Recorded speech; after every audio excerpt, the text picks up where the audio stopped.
In a maiden attempt to decode the rotation of a massive exoplanet, astronomers using Hubble Space Telescope have measured the rotation rate of a cloudy super-Jupiter by observing the varied brightness in its atmosphere. The planet, called to M1207b, is about 4 times more massive than Jupiter. It is a companion to a failed star known as a brown dwarf, orbiting the object at a distance of 5 billion miles.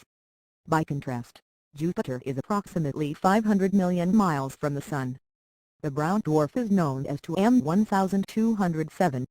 The system resides 170 light-years away from Earth. The result is very exciting.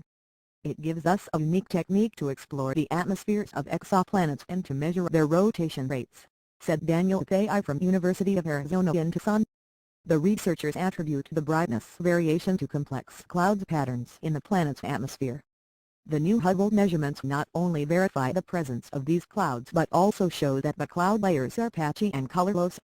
The observations revealed that the exoplanet's atmosphere is hot enough to have rain clouds made of silicates, vaporized rock that cools down to form tiny particles with sizes similar to those in cigarette smoke.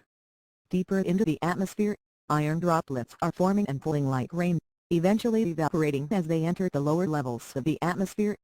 So at higher altitudes it rains glass, and at lower altitudes it rains iron, added I.F. and Joe from University of Arizona and lead author.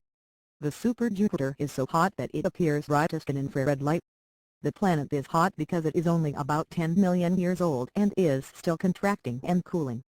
For comparison, Jupiter in our solar system is about 4.5 billion years old. The planet, however, will not maintain these sizzling temperatures. Over the next few billion years, the object will cool and fade dramatically. As its temperature decreases, the iron and silicate clouds will also form lower and lower in the atmosphere and will eventually disappear from view. Joe and his team also determined that the super-Jupiter completes one rotation approximately every 10 hours, spinning at about the same fast rate as Jupiter. The super-Jupiter and its companion may have formed throughout the gravitational collapse of a pair of separate disks.